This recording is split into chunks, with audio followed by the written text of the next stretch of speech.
Good morning, how are you today? Apa kabarnya hari ini, Nak?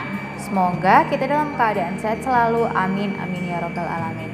I'm here as your teacher, Umi Mira, yang akan membantu anak-anak Umi dalam belajar. Hari ini kita mau belajar PPKN tentang keberagaman di dalam kehidupan sehari-hari. Nah, anak-anak Umi sudah tahu pastinya bahwa Allah menciptakan semua manusia itu berbeda-beda. Ada yang putih, ada yang hitam, ada yang coklat, ada yang sawo mateng dan sebagainya. Bahkan dari suku yang berbeda-beda, misalnya suku Batak, suku Jawa, suku Padang dan sebagainya. Banyak kan, Nak, macamnya. Bahkan sifat orang itu beda-beda kan, Nak? Ya kan? Nah, walaupun begitu kita tetap harus saling menghargai, harus menghargai semua perbedaan, gak boleh membanding-bandingkan, harus tetap saling menghargai semua perbedaan yang ada. Walaupun dia kulit putih, kita harus tetap saling menghargai. Walaupun dia kulit hitam, kita harus tetap mau berteman. Gak ada alasan dia kulit putih, kulit hitam, dia suku Batak, suku Jawa dan segala macam. Dalam hal ini, Umi akan membagi 3 bagian keberagaman, yaitu keberagaman di lingkungan rumah, lingkungan sekolah, dan lingkungan masyarakat. Disimak baik-baik ya, Nak, video Umi. Firstly, yaitu keberagaman di lingkungan keluarga. I think in a member of our family, biasanya kita punya kesukaannya yang beda-beda. Misalnya like hobbies or anything yang melibatkan habit kita. Misalnya anak-anak Umi di dalam keluarga, ayahnya sukanya mobil, misalnya the kind of car.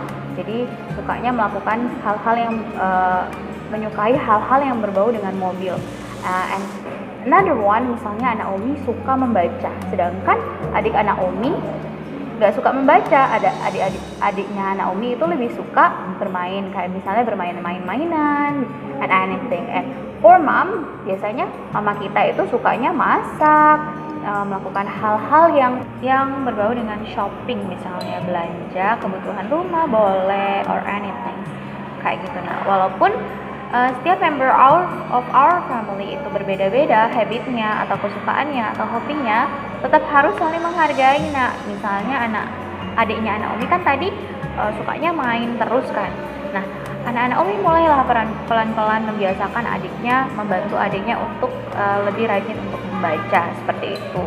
Atau misalnya anak Umi membantu ibu terkait memasak and anything, seperti itu. Nah, jadi itu juga termasuk saling menghargai perbedaan di dalam keluarga. Jadi saling membantu, saling menghormati walaupun banyak perbedaan kesukaan kayak gitu. Habitnya berbeda ataupun lainnya. And the second one is keberagaman di lingkungan sekolah. Nah, mungkin anak-anak Umi kan kalau di dalam sekolah itu lebih kelihatan perbedaannya, karena misalnya kan udah dari another family kan, misalnya udah dari keluarga yang berbeda-beda.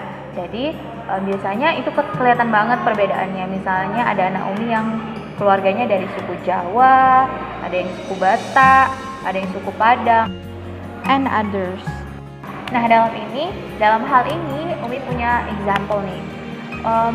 Mungkin anak-anak Umi can open book page 75 atau 75, di mana di situ ada story, ada di mana anggota kelas itu, di mana ada suatu sekolah melaksanakan pentas seni dalam memperingati Sumpah Pemuda, di mana anak-anaknya kan biasanya memiliki background atau punya sukunya masing-masing anak. Nah, dalam hal ini Dani dan teman-temannya memilih untuk melakukan pentas seni dengan menggunakan tarian daerah, tari piring dari Sumatera Barat.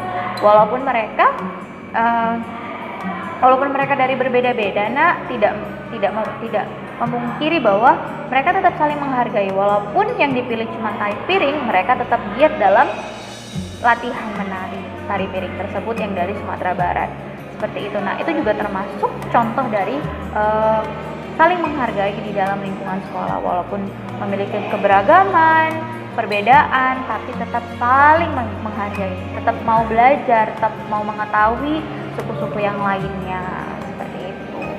And for the last one, itu adalah keberagaman di lingkungan masyarakat. Nah kalau di society itu kan lebih kayak lebih kompleks kan. Nah jadi dimana lebih banyak perbedaan, misalnya contohnya dari suku, dari pekerjaan, dari sifat dan segala macamnya. Nah untuk contohnya itu anak-anak Umi bisa open page 77. Di situ ada story di mana ada lingkungan tempat tinggal yang dimana orang-orangnya berbeda-beda, dimana mulai dari suku, pekerjaan dan lain-lain. Nah, walaupun dengan begitu, mereka tetap saling menghargai satu sama lain. Misalnya juga contohnya ada yang nikahan di lingkungan sekitar, tapi orang-orang di sana juga tetap membantu. Nah, orang-orang di misalnya tetangga-tetangga setempatnya itu tetap membantu.